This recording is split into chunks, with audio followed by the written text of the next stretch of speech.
салом дӯстони футбол, дар ҳол бо сипосгузорӣ аз шумо видеои имрӯзаро сар мекунам, чунки дар канали Нао пешравиро ҳис мекунам ки ин бевосита аз дастгирии ҳар яки шумо аст. Имрӯзам хабарҳои ҷолиб ҷамъоварӣ шудааст ки бо фикру ақидаи шахсии муаллиф пешниҳодатон мешавад. Криштиану Роналдо барои мусалмонҳо хизмати бузург кард, аммо дар навбати худ ӯро барои дигар чиз Лукако ва тренери Венгрия танқид карданд. Барса ба хотири Месси маоши футболбозонро 200 миллион кам мекунад.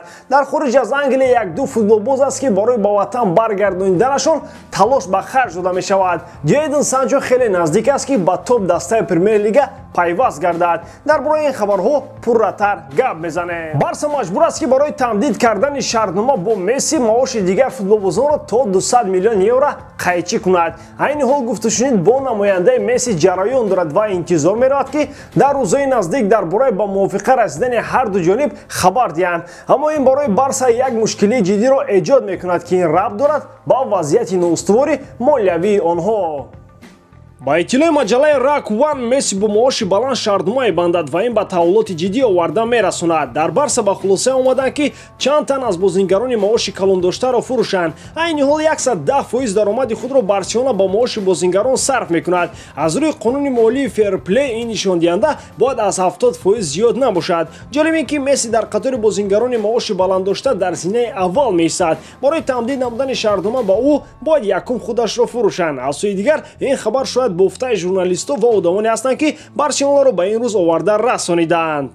Проблемаи пул дар Каталония ҳаст, аммо як нафар наметавонад ки як дастаи бузургро ба кризис дучор намояд. Дар клуб нафарони зиёде ҳастанд ки маоши худро ҳалол намекунанд. Масалан, Умтити барои чӣ 12 миллион евро дар як сол музд мегирад. Чанд нафари дигар бо назардошти вазъияти ба амал омада бояд камтар ош хӯранд. Ҳоло ҳамон сабзии қиматам ёфт намешавад. Одамон аз оши ялама пурра маҳрум шудаанд. Пике 11 миллион маош дорад ва розӣ шудааст ки ба даста кӯмак намояд. Акнун чанд нафари дигар Роберто бо 9 миллион евро, Пьяниш 11, Дембеле 14, Каутино 16 ба кам кардани маош розӣ шаванд. Ҳатто маоши Гризман ҳам ки дар як сол 20 миллион евроро ташкил медиҳад, бояд кам карда шавад.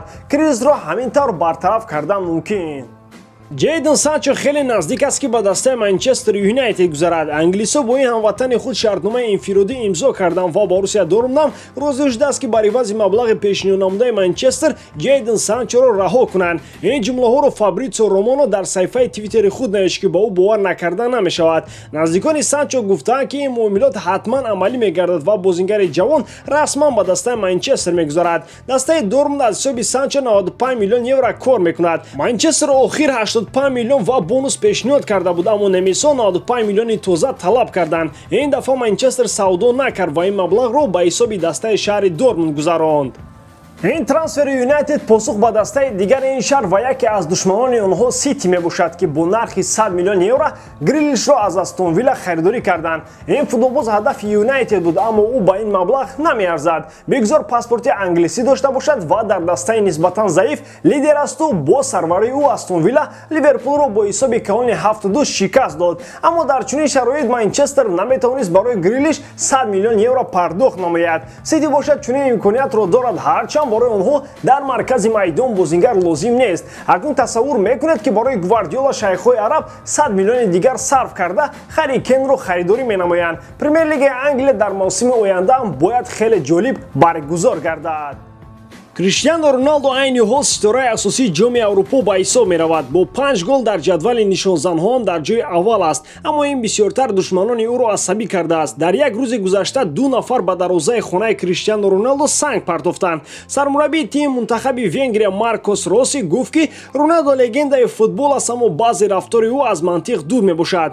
Вақте ки ӯ ба дарвозаи мо аз пеналти гол зад, чунон хурсандӣ кард ки гӯё ин финали Евро бошад. Одамон ба ин таваҷҷӯҳ зоҳир мекунанд, ин ҳам дар ҳоле ки Португалия аллакай бо ҳисоби 1-0 пешсаф буд. Агар Роналдо голи ғалабаоворо мезад, инро метавон дарк кард, аммо аз рафтори ӯ чунин хулоса кардан мумкин аст ки гӯё дар дақиқаи охир тақдири бозиро ҳал карда бошад, гуфт Маркос Росси. Венгрия дар ин мусобиқа фақат аз Португалия мағлуб шуд ва дар гурӯҳи марг тавонист аз Германия ва Франсия имтиёз гирад. Сармураббии онҳоро аълом карда истодааст ки бояд дар бозӣ бо Португалия соҳиби ягон хол мешуданд. Роналдо бошад барои расидан ба мақсади худ ва гузоштани рекорди ҷаҳонӣ албатта ҳар як голи худро бо тамоми хурсандӣ ҷашн мегирад. Нафари дигар ки нисбати Криштиану Роналдо суханони бад гуфт, Ромелу Лукаку мебошад. Ҳар дуи онҳо дар ҷоми Аврупо ҳам рақиби асосӣ ба ҳисоб мераванд. Чихеле ки дар серия А дастаи Интер бо сарварии ҳамлагари азимҷусаи худ монеи Ювентус ва Роналдо шуд. Дар чемпионати Европа ҳам Белгия метавонад Португалияро аз мусобиқа берун намояд.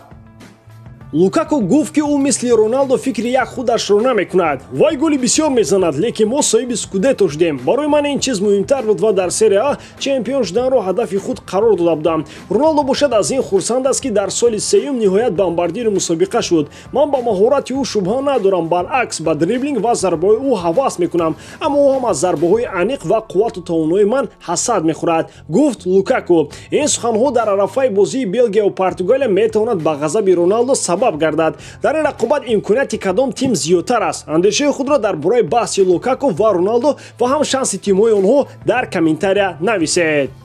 Дар охир кӯтоҳакак аз амали неки Криштиану Роналдо мехоҳам гап занам. баъди ҳамон ҳодисае ки футболбози португалӣ дар нишасти матбуотӣ аз рӯи миз шишаҳои кока-коларо гирифт, футболбозони дигар ҳам ӯро тақлид карданд. Пол Погба нахост ки дар пеши ӯ шишаҳои пива бошад. УЕФА эълон кард ки агар футболбозони мусалмон дархост кунанд, онҳо пиваро аз рӯи миз мегиранд, аммо ба бозингарон ба сарпарастони дигар кордор нашаванд. Ба ҳамин тамом дӯстон, боварӣ дорам ки эҷодкории ман ба шумо писанд меояд. Аз ёд набарои лайк, комментария ва дар канал обуна шуданро. Бо шумо буд Муҳаммад Гаиров.